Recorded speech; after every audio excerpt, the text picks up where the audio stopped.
Dios les bendiga a todos los que nos están sintonizando, que nos están viendo a través de nuestro canal, Pastor Abimael Ayala.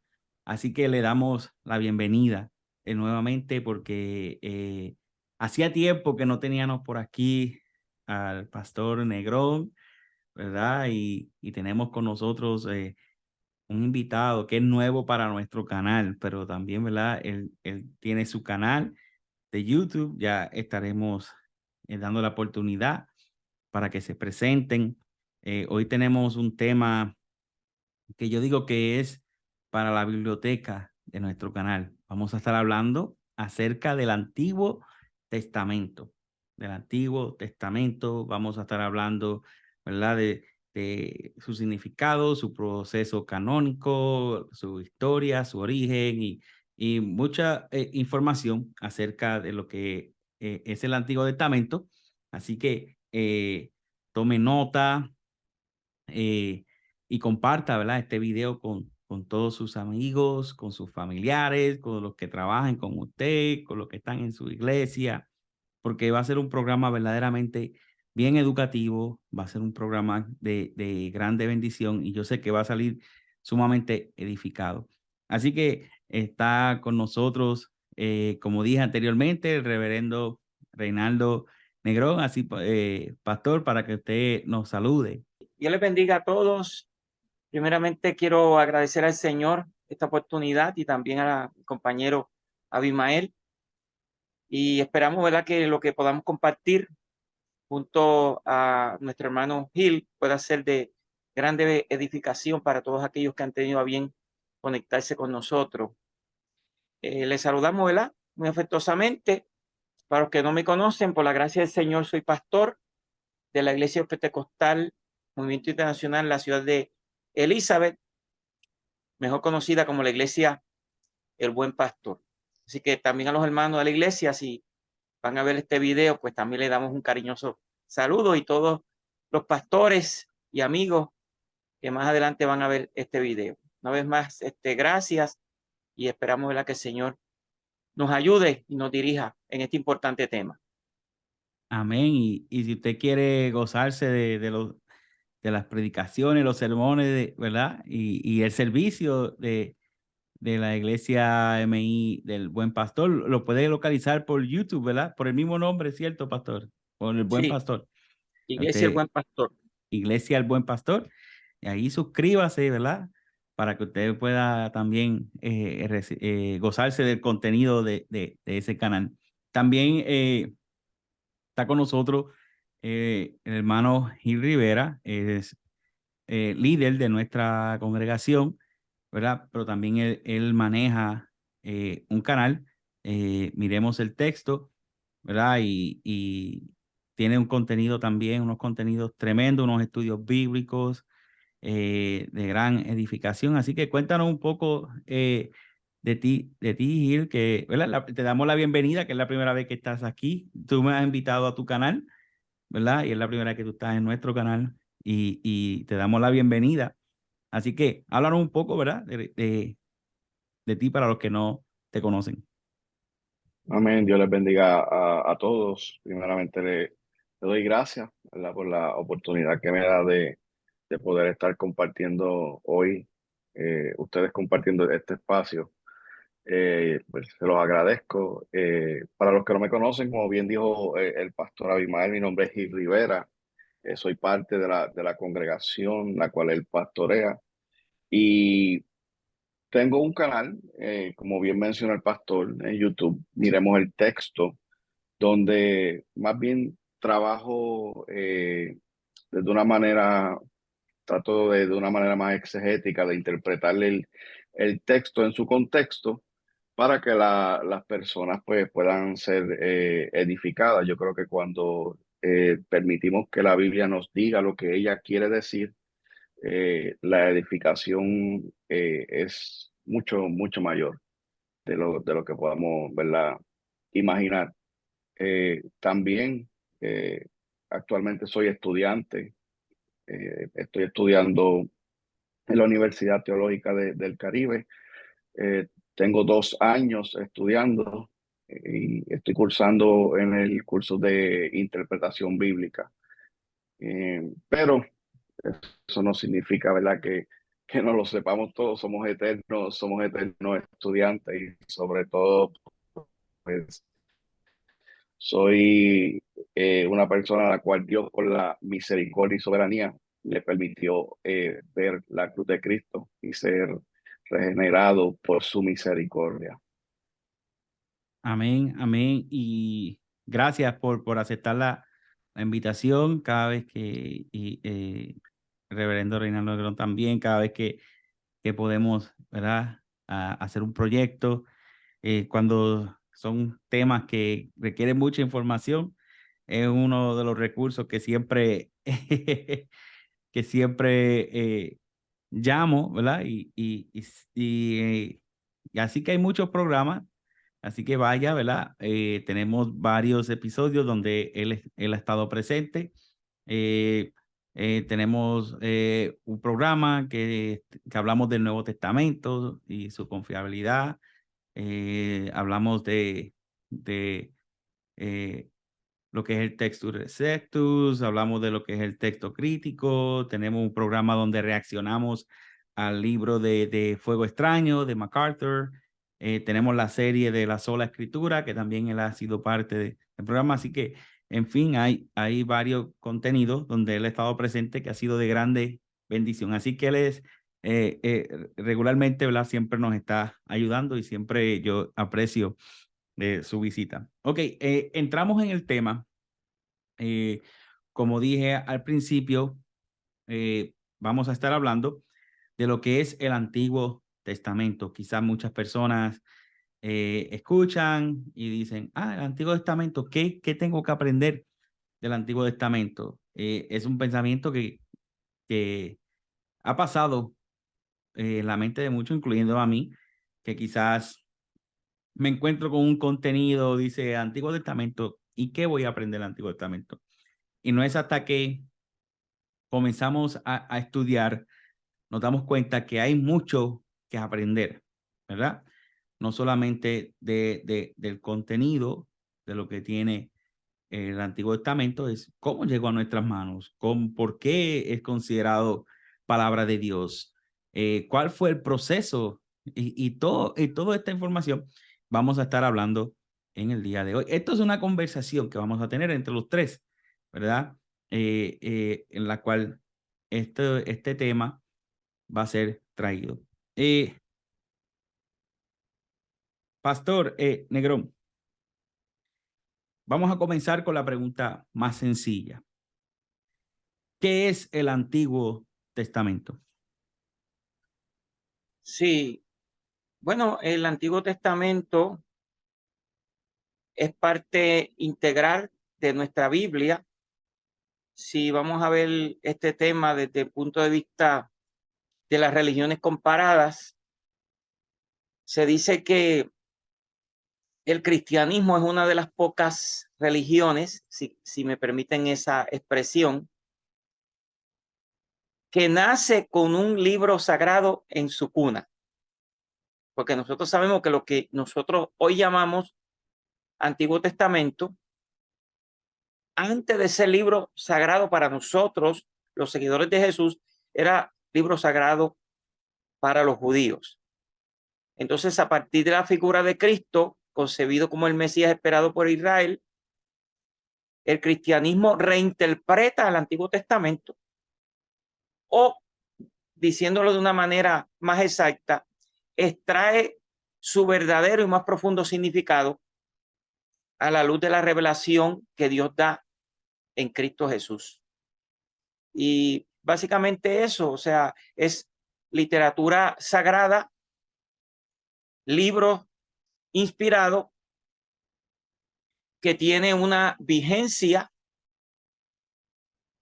en el día de hoy para nosotros también como cristianos, contrario a lo que muchas personas podrían pensar.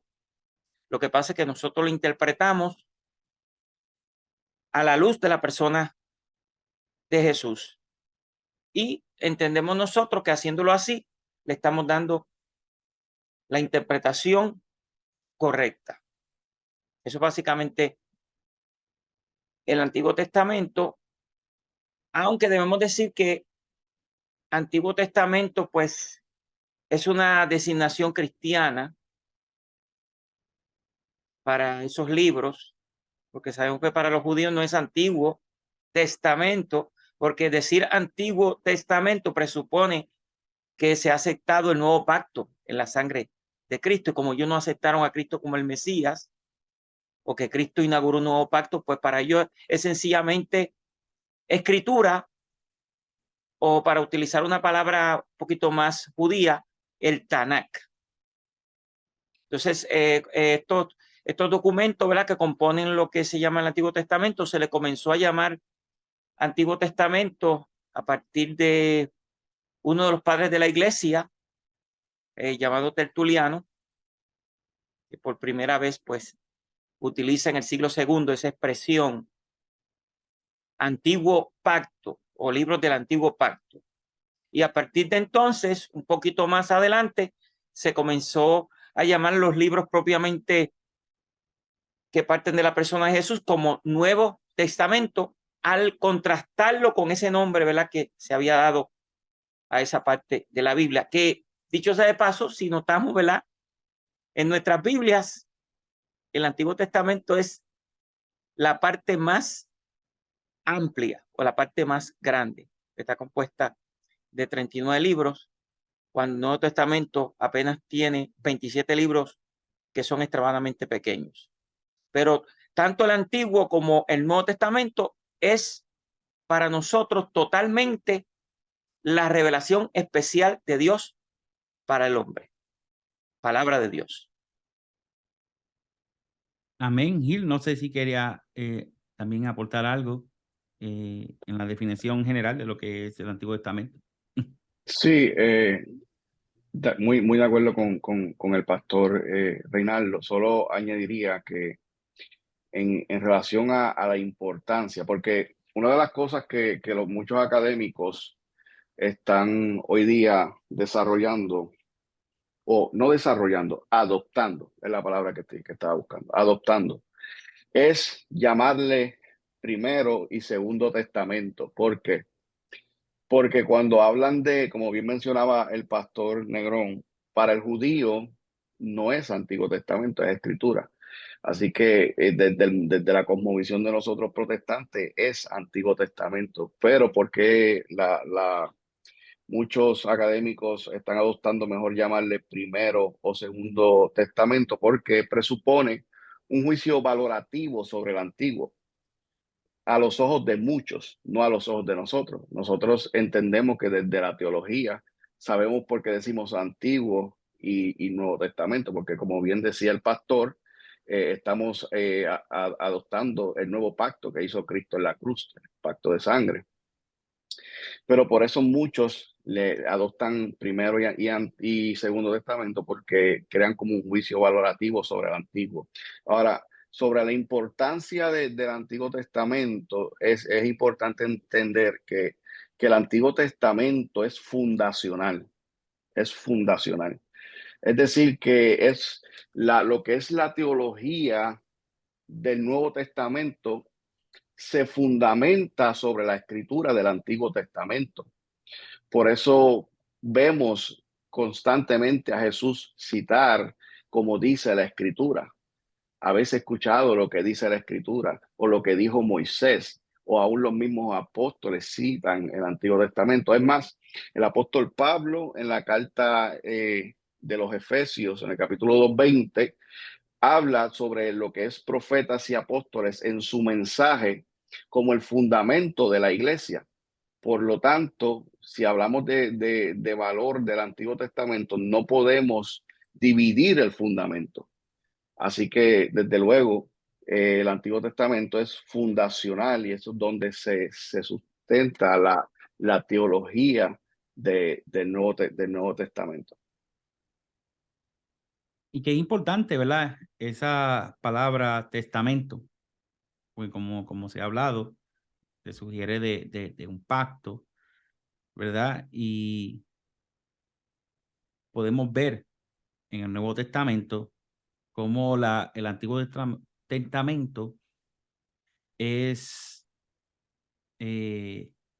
estudiado, es interpretado, ¿verdad? Como hemos hablado en otros programas, a la luz de Jesucristo, ¿verdad? Vemos el ejercicio como el mismo Pedro en Hechos capítulo 2, cuando habla del Salmo 16. Si uno fuera a interpretar el Salmo 16, uno piensa, uno se pone en el lugar de David, o uno presupone que me está hablando a mí, ese soy yo, el que ahora me siento como muerto, pero voy a estar levantado, ¿verdad? Pero vemos como Pedro lo atribuye a Jesucristo y así sucesivamente. Por eso es importante este término de Antiguo y Nuevo Testamento, porque van entrelazados, ¿verdad? Y ese fundamento que es alumbrado a los ojos de Jesucristo. Sí, Abimael, me pareció bastante interesante, ¿verdad? El planteamiento de Gil en cuanto a la designación de Antiguo Testamento, porque mirándolo, ¿verdad? Cuidadosamente, esa expresión Antiguo Testamento podría de alguna manera desvalorizar esa parte de la Biblia, porque alguien podría pensar, bueno, si es antiguo, pues eso no es para nosotros, eso era para la gente de aquel tiempo. Pero cuando nosotros vamos a la historia del cristianismo primitivo, y ojalá, ¿verdad?, que no me malentiendan esto que yo voy a decir en este momento. Cuando los primeros cristianos, y vamos a decir los apóstoles, los escritores del Nuevo Testamento, o lo que vino a convertirse en el Nuevo Testamento, hablaban de la escritura. Y aún Pablo, cuando en 2 Timoteo 3:16 decía, toda la escritura es inspirada por Dios. En ese momento, él se refería al Antiguo Testamento. Y la explicación es que todavía los libros que componían el Nuevo Testamento todavía no se habían reunido. O sea, los corintios tenían su epístola, los efesios tenían su epístola, y eso demoró un tiempo, ¿verdad?, en la iglesia crear conciencia de lo sagrado que eran esos documentos y que eran también inspirados. Y se llegaron a reunir ya, diría yo, entrando el siglo segundo, aunque ya había una valorización, ¿verdad?, individual de los documentos que se reflejan en los primeros escritores cristianos, pero sí ya como grupo, como conjunto, ya tomó un tiempo. Entonces ahí podemos ver cómo la primera iglesia tenía en muy alta estima y como documento regulador precisamente lo que hoy nosotros denominamos como el Antiguo Testamento. Y sigue teniendo vigencia, que eso es algo que hay que recalcar, porque hay muchos, ¿verdad?, predicadores y maestros de la palabra, y yo muy famosos, que hoy en día de alguna manera le están diciendo a la gente que ya no hay que estar allí en el Antiguo Testamento, como que el Antiguo Testamento no tiene una importancia, ¿verdad?, para la iglesia del Señor, aparte de descubrir las profecías para los judíos, que no hay gran importancia para los cristianos, cuando realmente no es así. Es una parte muy importante de lo que nosotros consideramos como Sagrada Escritura, palabra de Dios. Amén, amén. Sí, No, dale, Gil. perdón. Sí, algo importante, ¿verdad? Dentro de esto mismo, de la importancia del Antiguo Testamento, comprender que nosotros hoy día, los que tenemos la escritura, esos 66 libros, comprendemos que los 66 libros son palabra de Dios. Entonces, darle más valor a uno que al otro, es decir, como que estas palabras de Dios no tienen tanto valor como estas, ¿verdad? Entonces, como bien decía el pastor Pablo, cuando le escribe a Timoteo, le habla, ¿verdad? Mantente en lo que has aprendido, y luego habla del teonuptos, que es la inspiración, y habla de las escrituras, y está hablando del Antiguo Testamento, pero también utiliza el término grafé, que son libros, y que hoy, en su comprensión de la totalidad, podemos hacer una hermenéutica y decir que la revelación de Dios, porque entender que el Antiguo Testamento fue el comienzo de ese Dios que se fue mostrando, ¿verdad? Que se fue mostrando en un desarrollo por visiones, por sueños, comunicación directa, que interesantemente le dice a Moisés: Moisés, ahora redacta, porque yo quiero que sirva de memoria, ¿no? Y podemos entender entonces que la revelación de Dios, la revelación especial, ha sido dada libro por libro, y que hoy nosotros la comprendemos, que culmina naturalmente en el Nuevo Testamento, pero que comienza en el Antiguo. Entonces no podemos dividir desvalorizar el Antiguo Testamento, porque estaríamos dejando parte de la revelación de Dios fuera.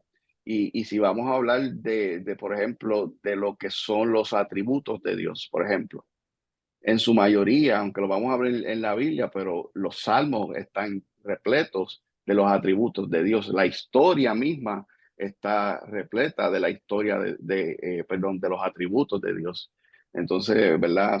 Hacer, como bien dijo como bien dicen los pastores, hacer hincapié de que es importante el Antiguo Testamento en nuestros días. Sí, y un detalle vital. Por ejemplo, Romanos capítulo 9 es un capítulo bien revelador, ¿verdad? Porque a veces está la percepción de que el Antiguo Testamento solamente está hablando de los judíos, tiene que ver con el pueblo de Israel solamente, no hay nada que tenga que ver con la iglesia en general. Pero sin embargo, cuando vamos al capítulo 9, versículo 16, si la mente no me falla, de Romano, Pablo hace una expresión que es vital, para que dice: y no solamente a los judíos, sino también a los gentiles, ¿verdad? Cuando hace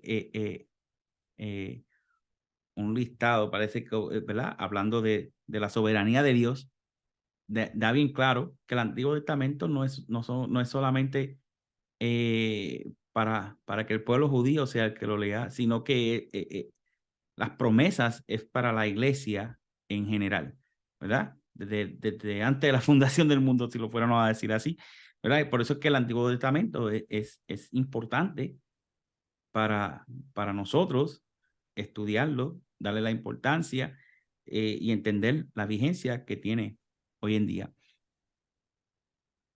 Sí, Abimael, ya que trae ese punto, a veces es un poquito preocupante la visión teológica que se sostiene en muchas iglesias. Y en una ocasión yo estaba en una clase, ¿verdad? De Biblia, donde uno de los participantes decía que tenemos que distinguir, ¿verdad? Cuando leemos, ¿verdad? Especialmente el Antiguo Testamento, lo que Dios le habla a los judíos y lo que Dios le habla a la iglesia, y que hay que establecer cierta distinción. Entonces, yo creo, hermano, que ese planteamiento, o sea, presentado en esa manera, es un poquito peligroso. Le voy a decir por qué. Porque si venimos a verlo en esa forma, entonces nada de lo que fue escrito ahí fue escrito para nosotros. Ajá. Fue escrito para los judíos, porque era libro sagrado primero para los judíos, fue adoptado posteriormente por los cristianos. O sea, y el punto es este. El punto es, y esta era la manera en que los escritores del Nuevo Testamento, los primeros cristianos lo vieron. Siempre hay una manera cristiana de ver esos textos. Porque hay muchos textos que de alguna manera le hablaron al pueblo de Israel, el pueblo que estaba viviendo en ese entonces, pero le continúan hablando a la iglesia.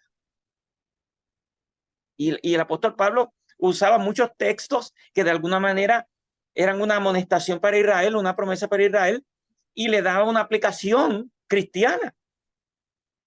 Cuando habla de la que te he puesto para que seas de salvación hasta lo último de la tierra. Algo que se le dice a Israel. Entonces él lo aplica a la iglesia, y no solamente lo aplica a la iglesia, se lo aplica a sí mismo, que Dios se lo ha hablado a él, que tiene que llevar la salvación hasta el último rincón. Entonces siempre hay una manera cristiana de ver esos textos. Ahora, lo que yo siempre le digo a las personas es, y especialmente yo le digo a las personas nuevas, yo siempre le digo a la persona que nunca ha tenido contacto con la Biblia, o que ha tenido poco contacto con la Biblia, mira, primero léete y familiarízate bien con el Nuevo Testamento. Y luego métete en el Antiguo Testamento, porque la clave, por decirlo de alguna manera, para la correcta interpretación del Antiguo Testamento está en el Nuevo Testamento.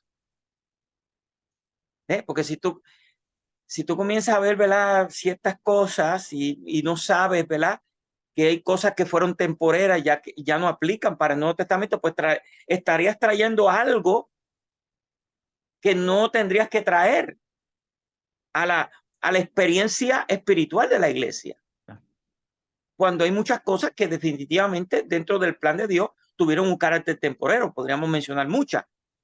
Pero si tú las lees por primera vez ahí, pues vas a crear la idea de que es aplicable, y de ahí venía, por ejemplo, muchas ideas, ¿verdad?, que antes nosotros veíamos en las iglesias, que obviamente son ideas incorrectas. No sé si ustedes recuerdan, pero yo llevo un paquetón de años en la iglesia, más de 30 años en la iglesia, donde las hermanas, cuando estaban en menstruación, no oraban en el altar, ¿verdad? Porque ustedes saben que hay unas leyes que decían que la mujer estaba inmunda. Entonces las hermanas pues tenían esa idea, pues entonces cuando estaban en su periodo no oraban en el altar. ¿Ves? Entonces eso es por decirle así un ejemplo, y que yo sé que quizás va a ser le vaya a llamar la atención a mucha gente ese ejemplo, ¿verdad? Pero por lo quizás extraño del ejemplo, pero es real lo que le estoy diciendo. Entonces eso es un ejemplo de cómo muchas personas hoy, lamentablemente, ¿verdad?, están leyendo el Antiguo Testamento no con ojos cristianos, sino con ojos judíos. Y eso ha traído una deformación a la doctrina cristiana terrible. Entonces tenemos que comenzar a, ¿verdad?, a ajustarnos verdaderamente a lo que la palabra de Dios dice. Porque mucha de esta teología, y tendríamos que ir a hacer una investigación histórica, pero yo sé que mucha de esta teología surgió cuando los cristianos crearon una fascinación por las creencias y prácticas judías, y comenzaron a estudiar las creencias y prácticas judías. Entonces comenzaron a traerlas a la iglesia. Yep. Y eso pues hasta el día de hoy, ¿verdad?, le ha impedido a muchos cristianos entender correctamente los textos, porque antes se decía, y yo mismo escuché eso y yo lo creí por un tiempo. Voy a confesarme, estamos aquí, yo lo creí, que si uno quería saber sobre algo del Antiguo Testamento, que tenía que verificar o investigar lo que los sabios de Israel decían al respecto. Entonces yo escuché eso, y entonces me pareció muy interesante, y comencé a estudiar el Talmud, y comencé a estudiar la Midrash, y comencé la Gemara y todas cuestiones, que si el Talmud babilónico, que si el Talmud de Jerusalén, y todas esas ideas. Entonces, eso, hermano, lo refuta nada menos y nada más que uno de los más grandes exponentes de la iglesia primitiva, el apóstol Pablo. Cuando habla de lo que Cristo hizo y de la sabiduría que Cristo inauguró. Dice, sabiduría que los príncipes de este mundo no conocieron, incluyendo las autoridades religiosas del judaísmo, combinado con los gentiles.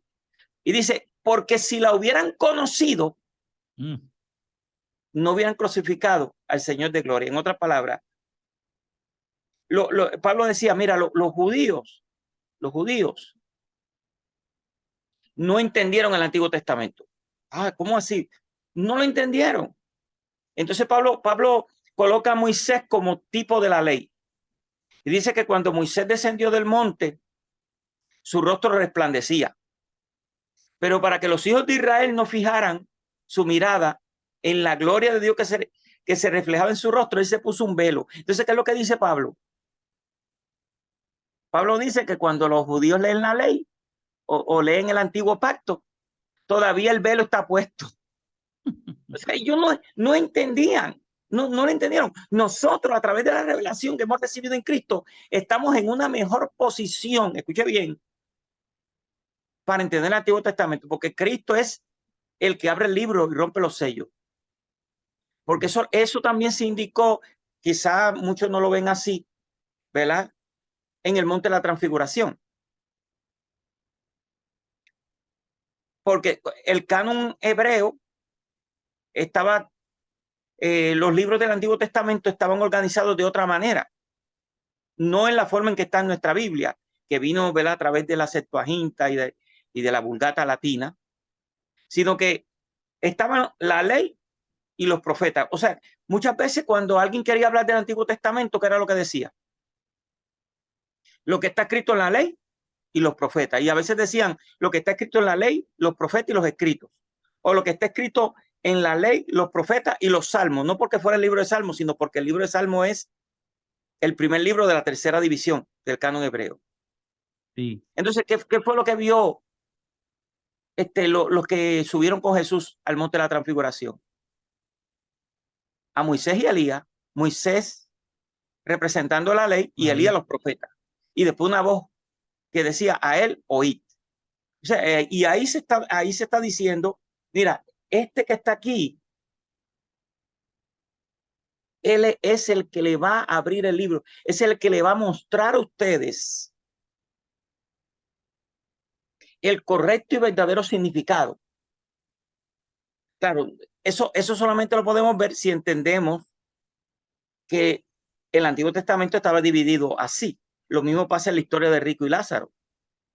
Cuando le dice, a Moisés tiene y los profetas, nosotros podríamos pensar que eso ocurrió en el tiempo de Moisés y los profetas, pero otra forma de interpretarlo es que Padre Abraham le dijo, allí está la escritura. Yeah. Allí está la escritura. Y si no creen a la escritura, tampoco se persuadirán, aunque venga uno entre los muertos. Y así mismo ocurrió, porque vino uno entre los muertos, Cristo Jesús, y tampoco creyeron.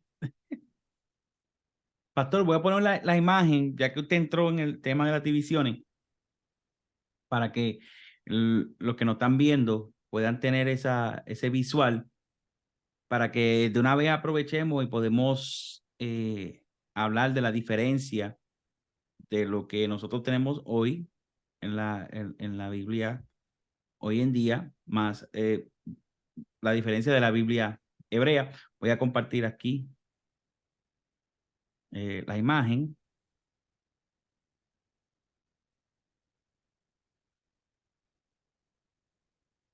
Allí, los que nos están viendo, en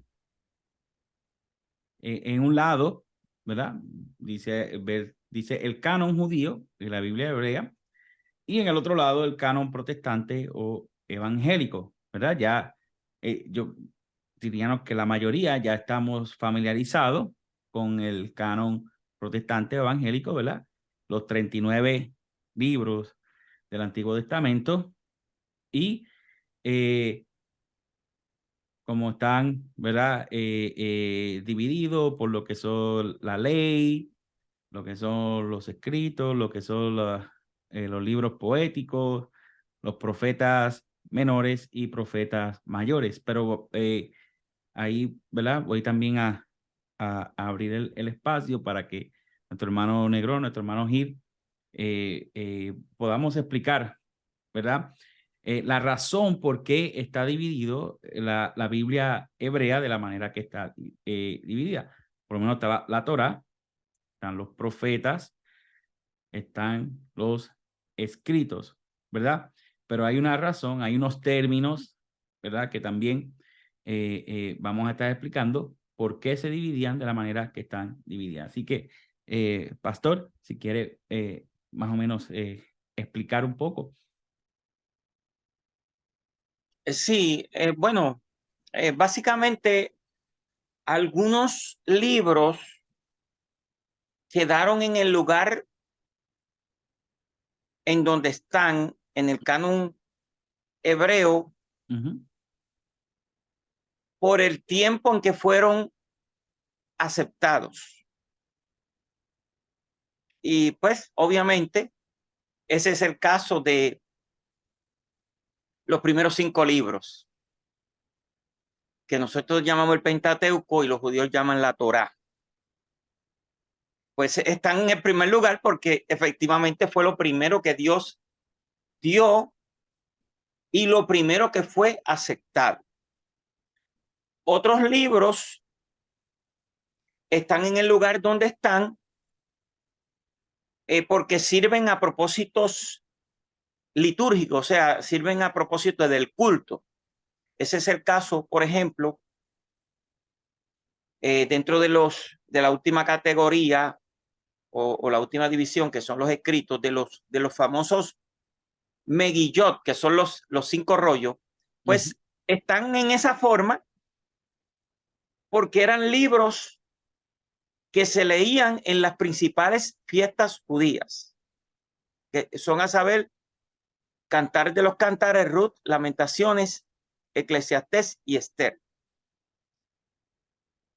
Y básicamente el Cantar de los Cantares se leía en la Pascua, Ruth se leía en Pentecostés, Eclesiastés la fiesta de los tabernáculos, Lamentaciones en el aniversario de la destrucción del templo,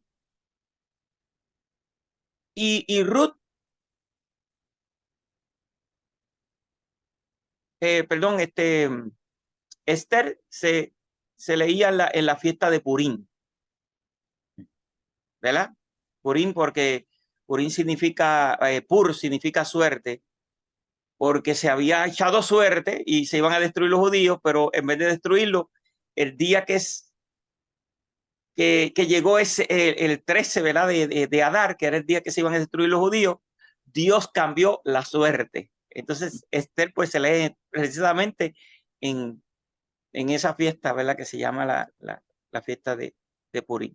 Entonces, básicamente, esas son las 2 razones por qué los libros están donde están. Primero, muchas veces están donde están por el momento en que fueron recibidos y aceptados. Y lo segundo es por propósitos litúrgicos. Hay unas cuestiones, ¿verdad?, que para nosotros quizás resulta un poquito extraña. Por ejemplo, cuando vamos a los profetas, ver Josué en los profetas,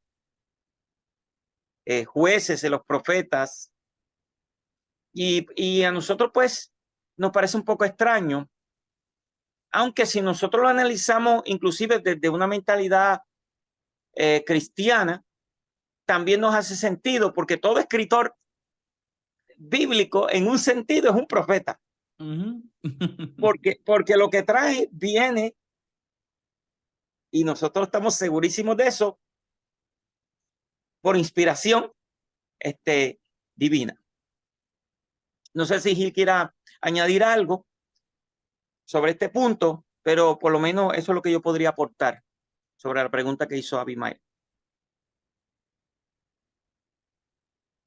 Sí, no, realmente estoy más familiarizado con el primer punto, que es cómo según se fue construyendo y reconociendo también la valorización de la sección de lo que es la Tanakh, la de los escritos, es básicamente en el orden en que fueron entrando. Por ejemplo, la primera sección, el Pentateuco, luego fue lo que es la parte de los escritos, que fue una de las partes que más fue más tardía en unirse, o sea, en lo que se fue formando, que se cree que se reconoció en la era monárquica de Israel, y posteriormente lo que son la sección de de los profetas, que fue reconocida en el periodo post-exílico. So, tiene que ver mucho, como bien decía, como bien dijo el pastor, tiene que ver mucho en la construcción según se iban adoptando como inspirados. Digamos, en palabras sencillas, en esa investigación, ¿no? En lo que se iban reconociendo. Una pregunta que quizás sonaría elemental, pero es bueno, ¿verdad? No descartarla. ¿Por qué la Biblia hebrea aparece solamente con 24 libros y por qué el canon protestante tiene 39?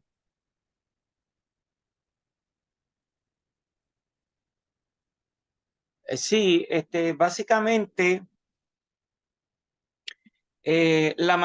son los mismos 39, de hecho, que tenemos nosotros en el Antiguo Testamento. Lo que pasa es que ellos lo organizan de otra manera. ¿Ve? Por ejemplo, nosotros tenemos eso de 1 Samuel, 2 Samuel, ellos solamente tienen Samuel. Entonces, todos esos profetas pequeños ya, o que escribieron poco, que se llaman los profetas menores, pues nosotros los contamos individualmente, pero ellos los cuentan en en una sola sección. O sea, los cuentan como uno y le llaman los 12. Pues si usted mira los profetas, ¿verdad? Los profetas están divididos en profetas anteriores y profetas posteriores. Los profetas anteriores, Josué, jueces, Samuel y reyes. Y los profetas posteriores, Isaías, Jeremías, Ezequiel, y después todos esos pequeños dice los 12. Imagínense. Entonces, son exactamente los mismos 39 que nosotros tenemos en nuestro canon, digamos, evangélico, protestante, pero organizado de otra manera. Inclusive los judíos lo condensan aún más, porque ponen a Lamentaciones con Jeremías, y así, por ejemplo, Ruth con jueces. Entonces se le da a ellos a 22, porque ustedes saben que a los judíos les gusta mucho jugar con los números. Con los números. Entonces, como 22 son las letras del alfabeto hebreo, pues entonces, por lo general se dice que son 22. Sí, por eso que proyectando, ¿verdad?, la imagen que tenemos aquí en pantalla, que vemos la división de la Biblia hebrea, vemos, ¿verdad?, la Torá, la ley, los profetas y los escritos. Hace mucho sentido cuando, por ejemplo, ¿verdad?, este famoso texto que se usa para darle fuerza a un reconocimiento del canon hebreo en el tiempo de Jesús. Cuando en Lucas 24, capítulo 24, versículo 44, cuando dice, les dijo, estas son las palabras que os hablé, estando aún con vosotros, que era necesario que se cumpliese todo lo que está escrito de mí en la ley de Moisés, en los profetas y en los salmos. Y quizás muchas personas lo leen y le pasan por encima, por qué dice salmos y no dice escritos, pero cuando vemos aquí en la imagen es que los escritos, salmos es el primer libro, ¿verdad?, que comienza esa división de los escritos. Por eso que cuando entendemos este detalle, hace más sentido cuando leemos este versículo en la cual está dividido así, la ley de Moisés, los profetas y en los salmos. Eso está en Lucas 24, versículo 44. No sé si quieren añadir algo acerca de esta división. Sí, básicamente hay unas preguntas. Hay unas preguntas y no solamente preguntas, es un gran debate que hay, ¿verdad?, hoy en día. porque ustedes saben, ¿verdad?, que el Antiguo Testamento que está en las Biblias católicas tiene 7 libros más, 73. ¿verdad? Entonces vendría siendo 46 el Antiguo Testamento, 27 el Nuevo, como nosotros los evangélicos, para un total de 73 libros. Entonces el debate es un debate bastante fuerte, ¿verdad? Porque los católicos acusan a los protestantes de que le hemos quitado 7 libros a la Biblia. Y los católicos acusan los protestantes acusan a los católicos de que le han añadido 7 libros. Entonces es un debate, ¿verdad?, que quizás nosotros, ¿verdad?, porque si somos evangélicos, pues nosotros no nos planteamos si lo que nosotros decimos tiene validez o no. Sencillamente somos evangélicos, pues la Biblia nuestra tiene 7 libros menos. Sí. Pero lo mismo le pasa a los católicos. O sea, el que nace católico o siempre ha sido católico, pues nunca se ha planteado el punto, sino que dicen, bueno, los evangélicos le han quitado 7 libros. Entonces, Sí. Dicho sea de paso, nosotros estamos básicamente siguiendo el canon hebreo. Ese sería el primer punto. Entonces, como yo le había dicho a ustedes, el Antiguo Testamento, que los judíos no llaman Antiguo Testamento, repito nuevamente, antes de ser libro sagrado de los cristianos o una parte integral de nuestro libro sagrado, que es la Biblia, era libro sagrado para los judíos. Entonces, de alguna manera, yo lo que puedo ver en el Nuevo Testamento es que Dios, uno de los privilegios o derechos que le dio el pueblo de Israel es decirnos a nosotros que es palabra de Dios. Y eso lo plantea Pablo, cuando Pablo en el capítulo 3 de Romanos, versículo 1 y 2, hace una pregunta retórica. Y la pregunta que hace Pablo es, ¿qué ventaja tiene ser judío?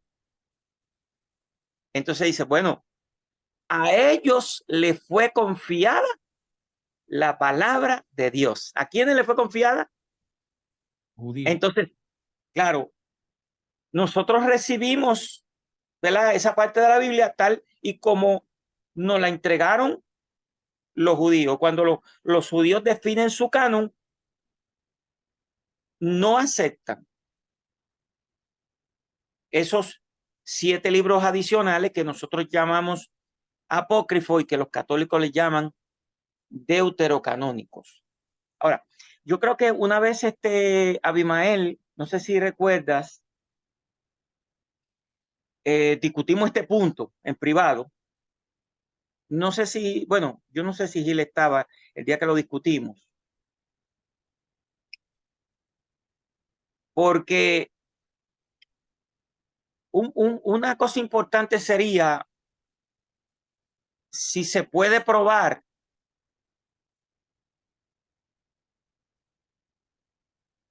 si la Biblia de Jesús, el Señor y Salvador y el fundador de la iglesia, ¿cuántos libros tenía? Porque si se logra probar, escuche bien lo que le voy a decir, que Jesús seguía el canon hebreo y que la Biblia de Jesús tiene exactamente los mismos libros que tiene el canon hebreo y que tiene el Antiguo Testamento protestante, pues mire, yo creo que no hay más nada con el testigo. Eso sería algo demoledor. Crucial. Demoledor. Y yo creo que hay manera de saberlo. Hay manera de saberlo.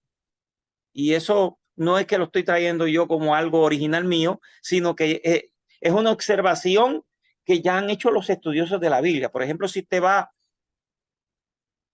a Lucas 11:51, donde el Señor dice que se iba a demandar toda la sangre de los justos que se ha derramado a esta generación. Le está hablando a los judíos, ¿verdad? A los líderes del judaísmo. Entonces dice, desde la sangre de Caín hasta la sangre de Zacarías, que fue asesinado entre el patio y el altar del templo. Entonces, ese Zacarías, dicen los que saben, ¿verdad? Los estudiosos, que se refiere al Zacarías, hijo de el sumo sacerdote Joiada, que aparece allá en segunda de Crónicas, capítulo 24, del verso 20 al 22, que fue asesinado por el rey Joás, porque obviamente porque no le gustó el mensaje. Ahora, usted sabe qué es lo extraño de esa expresión, que Zacarías no fue el último profeta martirizado, porque 200 años después de que fue asesinado Zacarías, hijo de Joiada, hubo un profeta llamado Urías. Eso está registrado en Jeremías, ¿verdad? En Jeremías 26, del 20 al 23, que habló las palabras del profeta Jeremías y no le agradó a Joacim y fue asesinado. Ahora, la pregunta es, si se equivocó Jesús. Por supuesto que Jesús no se equivoca, pero ¿por qué Jesús me dice que Zacarías fue el último profeta? Claro, porque Jesús mira su Biblia y mira el primer libro de la Biblia, que es Génesis, y encuentra a Caín asesinado. Y mira el último libro que tenía en su Biblia, que era Zacarías, que era Crónicas, y ve la muerte de Zacarías. O sea, desde un punto de vista canónico o desde el punto de vista del canon hebreo, Zacarías fue el último profeta, porque su muerte queda registrada en el último libro que aparece en la Biblia hebrea. No sé si entendieron el argumento. Sí. Y es bien importante que lo entendamos todo y para que la audiencia también lo entienda. O sea, esto es partiendo de la forma en que están organizados los libros en el canon hebreo, porque si vamos, esto yo le he tratado de explicar en algunas iglesias y le pregunto, desde el punto de vista del canon hebreo, ¿cuál es el primer libro de la Biblia? Todo el mundo me dice Génesis. Cuando le digo cuál es el último, me dicen Apocalipsis. Y yo digo, no han captado el punto. El punto es que desde el punto de vista del canon hebreo, el último libro es Crónica. Yep. Crónica. Y yo creo que este es un argumento bien fuerte. Alguien podría decir, y lo escuché en un debate, y ese debate lo vio también Abimael. No sé si Gil lo vio. El debate sobre el canon que hubo en YouTube entre apologistas católicos y apologistas cristianos, evangélicos. Claro, no hay como una lista. Entonces yo podría pensar, ¿verdad? O sea, no se sabe exactamente cuáles eran los libros porque no hay una lista. Sin embargo, está la estructura. Sí. Está la estructura, y la estructura tripartita, que era la forma en que los judíos dividían el Antiguo Testamento, está una y otra vez reflejada en el Nuevo Testamento. Y eso para mí es bien importante, porque muchos dicen que el canon no se definió, el canon del Antiguo Testamento no se definió sino hasta el siglo segundo, y a mí me parece que el canon del Antiguo Testamento se definió muy temprano en el cristianismo, porque vemos vestigios de eso en el Nuevo Testamento. Inclusive antes de Cristo, si vamos a los libros deuterocanónicos, por ejemplo, al libro de Eclesiástico, que escribe un tal hijo de Sirac, que traduce el libro al griego, Sí. presenta a su padre, a su padre como conocedor de la ley, de los profetas y de los escritos. Pues alguien podría pensar que se refería a la ley, los profetas y otros escritos, ¿verdad?, religiosos de Israel. Pero a mí me parece que ahí está hablando, en una época tan temprana, antes de Cristo, de las tres divisiones precisamente del canon hebreo. No sé qué le parece a ustedes. Yo estoy completamente en acuerdo con usted, ¿verdad? Por eso que también yo leí la porción de Lucas, capítulo 24, versículo 44, cuando el mismo Jesús hace referencia, y no es casualidad. O sea, no es casualidad que él lo mencione de esa manera, no es casualidad que en otra ocasión está hablando, ¿verdad? Y dice, pero ustedes no se han dado cuenta que la ley y los profetas hablan de mí, no se les ha abierto los ojos, no sé. Y yo soy de la postura que cree en que había, ¿verdad? Cuando Jesús hace referencia a esa división tripartita, lo estaba haciendo a propósito, viendo usar este término, la Biblia que tenía en la mano. Y reforzando el tema que usted estaba también trayendo, por eso es que nosotros creemos en un canon que no incluye los deuterocanónicos, porque es lo que hemos recibido del pueblo judío, de los judíos, que ellos no aceptaron. No estamos hablando de que que yo sé que más adelante vamos a entrar en ese tema, pero no es que los categorizaron como libros malos, diabólicos, sino tenía un contexto más histórico, más informativo, más, ¿verdad? No inspirado. El término era que no eran inspirados. Pero lo que hemos recibido de los judíos es un canon que no incluye a los deuterocanónicos como inspirados. Y podemos ver Jesús haciendo hincapié y hablando de esta estructura tripartita que le da fuerza a ese argumento. No sé si Gil quería aportar algo en este asunto.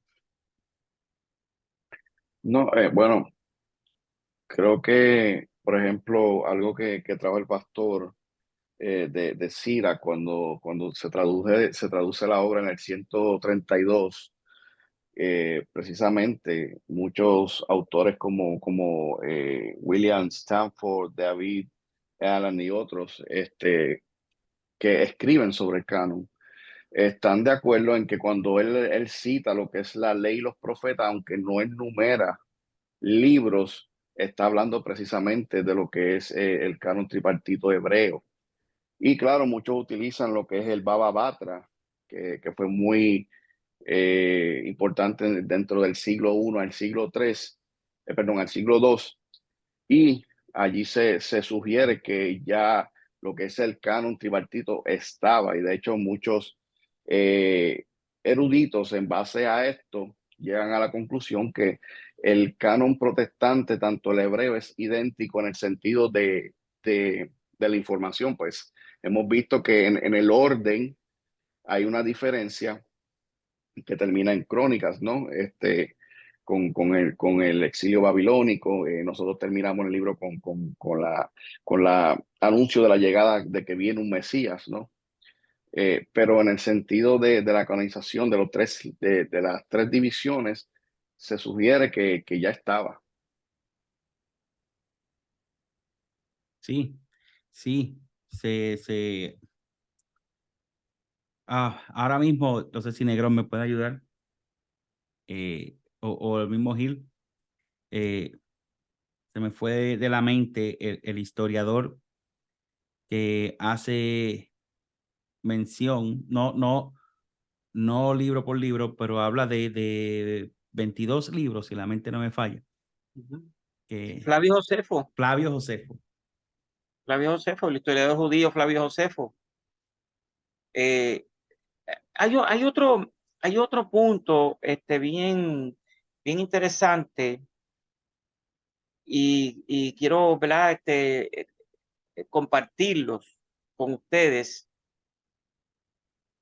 porque si yo sé que no es una práctica común dentro de nuestro círculo, ni siquiera por curiosidad, leer los libros que llamamos apócrifos, que los católicos llaman deuterocanónicos. Pero yo creo que si nosotros damos una lectura a los libros apócrifos, nosotros vamos a descubrir muchas cosas bien interesantes, porque yo creo que en los mismos libros y en una honestidad de los autores de estos libros, ellos atestiguan en contra de ellos mismos. Sí. Porque si nosotros vamos, por ejemplo, podríamos darle muchos ejemplos, pero para darle uno que me parece a mí que es bastante contundente. Si usted va, por ejemplo, a Primera de Macabeo, en el capítulo 9 y versículo 27, dice que saben que había persecución de los judíos por un descendiente de Antíoco Epífanes, o sea, que vino a convertirse como un símbolo del anticristo. Entonces, el escritor que está narrando esos eventos históricos, obviamente son cosas que sucedieron, dice que en Israel no había habido una tribulación tan grande desde que dejaron de haber profetas. Entonces, para mí, ese comentario del escritor de Macabeo es muy importante, porque el escritor de Macabeo está diciendo, yo estoy escribiendo en un momento dado que ya no hay profetas, que es el tiempo que nosotros que acostumbramos llamar el túnel del silencio, ¿verdad? Esos los supuestos 400 años, ¿verdad? Entre Malaquías y Mateo. O sea, el mismo autor está diciendo, mira, yo estoy escribiendo en un momento dado que ya no hay profetas. Entonces, claro, yo he leído bastante sobre el periodo intertestamentario. No sé si ustedes han leído sobre ese periodo. Y he leído muchos comentarios, ¿verdad?, de personas que saben que cuando dice que no había profeta, no se refiere a que no existía, por ejemplo, el don de profecía.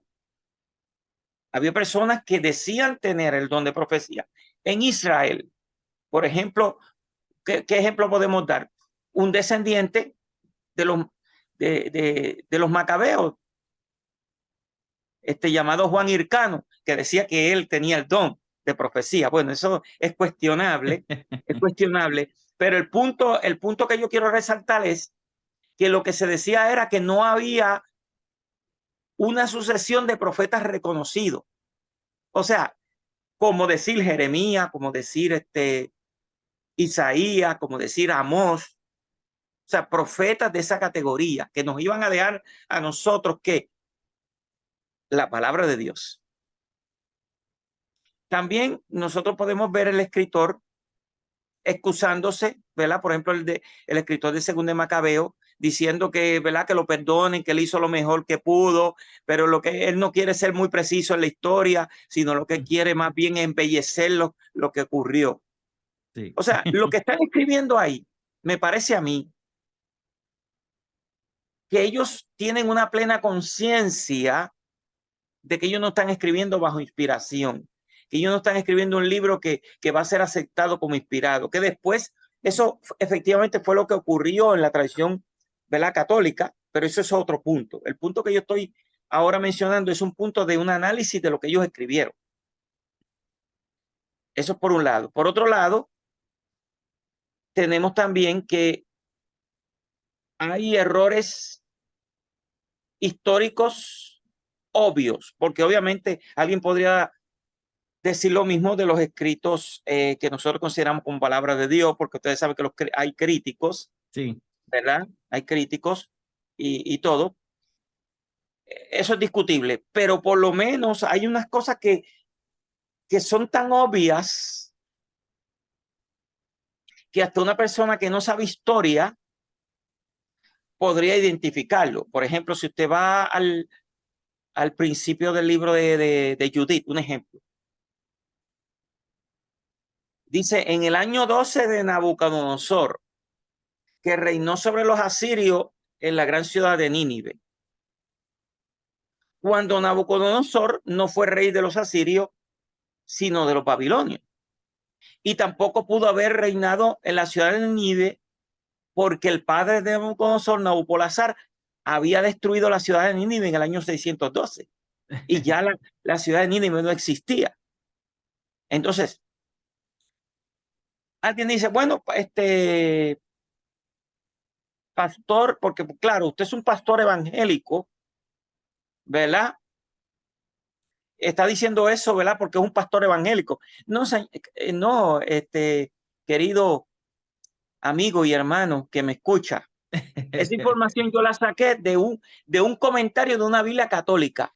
¿Usted sabe cómo decía el comentario? El comentario decía, el escritor del libro de Judith manifiesta un desconocimiento increíble de la historia. Entonces lo dice un comentarista católico en una Biblia católica.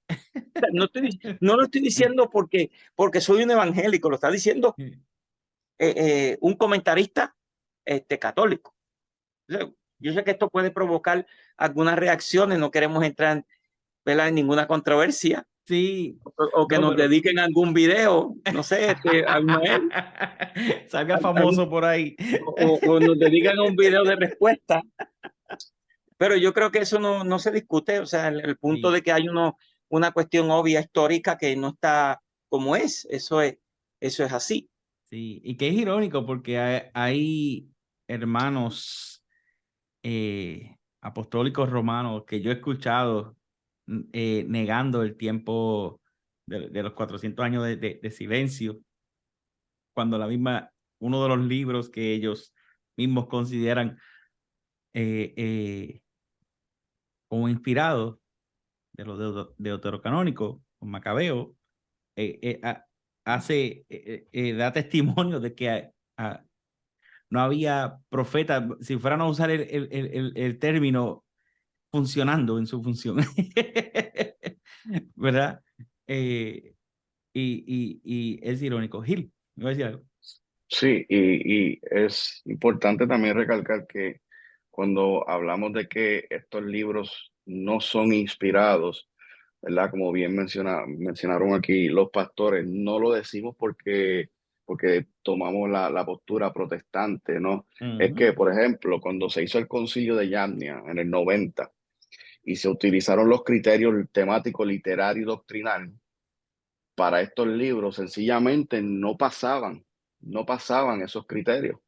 Por lo tanto, fueron determinados como apócrifos, porque no pasaban esas reglas, esas medidas que se necesitan para reconocer que ese libro tiene autoridad o que es inspirado. Y otro punto importante es preguntarse quién de los apóstoles o Cristo mismo citó un libro apócrifo. Entonces eso es un pequeño detalle que quería aportar. Sí. Sí. Los primeros padres de la iglesia, o no todos, pero la mayoría de ellos, no creían que eran parte de la Biblia. Y podemos mencionar algunos, ¿verdad? No todos, vuelvo y digo, pero personajes muy destacados de la iglesia primitiva estuvieron por esa línea, como Mellington de Sardis, Atanasio. Atanasio fue uno de ellos. Yeah. ¿Entiendes? Y listas muy, muy antiguas. Por eso es que las personas, ¿verdad? Dentro después que ocurre el concilio de Trenton, que realmente el concilio de Trenton fue el concilio un concilio, entre comillas, ecuménico, Sí, ecuménico. ¿verdad? Que trató el tema del canon, porque la iglesia solamente había planteado eso en concilios, digamos, provinciales, regionales, pero en sí el concilio ecuménico que trató eso. Pero claro, es un concilio que uno de los objetivos principales del concilio era hacerle frente a la reforma protestante. Y por eso se le llama un concilio de contrarreforma. Ellos reafirmaron, ¿verdad? La pertenencia, pero un poquito posterior a eso, hubieron muchas reacciones de teólogos importantes de la iglesia primitiva. Y hubo uno, ¿verdad? Que fue el que allá más o menos para el 1556, un teólogo de Siena, Italia, que fue el que planteó la diferencia o planteó el nombre ese de deuterocanónico. Entonces clasificó los libros de la Biblia como protocanónicos y deuterocanónicos. Entonces los protocanónicos fue libros que nunca hubo duda de su inspiración. Y deuterocanónico fue libros que en un momento algunos padres antiguos dudaron de ellos, pero que posteriormente fueron aceptados en el canon. Entonces, por eso es que surge el nombre de deuterocanónico, que quiere decir de segundo canon. Segundo canon. Que hoy en día muchos, ¿verdad? Dentro de la misma tradición católica están opuestos a ese término, porque dice que eso de alguna manera les da una segunda categoría y que tienen que ser vistos iguales. Pero realmente es así, porque hubieron muchos personajes muy destacados de la iglesia primitiva que cuestionaron que esos libros, y muchos dicen, bueno, eso como ellos fueron influenciados, estaban en territorio judío, fueron influenciados por los judíos o estaban interactuando mucho con los judíos, pues tenían que decir eso. Bueno, sea como sea, hay muchos padres, ¿verdad? Antiguos, los primeros padres de la iglesia, padres, escritores sobresalientes del cristianismo que no los aceptaron. Entonces, referente al punto del periodo de los 400 años de silencio, no solamente el libro apócrifo, el libro de Amós. El libro de Amós nos habla de que iba a haber un tiempo así. Porque, claro, Amós, como un profeta verdadero, pues dijo algo que se cumplió. Cuando dice en Amós 8:11, vienen días, dice Jehová, que yo enviaré hambre a la tierra. Dice, no hambre de pan ni de sed de agua, sino de oír palabra de Jehová. O sea, buscarán la palabra de Jehová y no habrá palabra de Jehová. Y vemos que eso ocurrió. Y ocurrió hasta que se levantó una voz en el desierto. Así mismo. Y se levantó esa voz en el desierto, contundente para anunciar, y creo que me pueden permitir ese calificativo, para anunciar el más grande profeta. Así. O la culminación de la revelación. Ahí está. Nuestro Señor y Salvador. Ese es otro tema que tenemos que tocar. Es otro tema.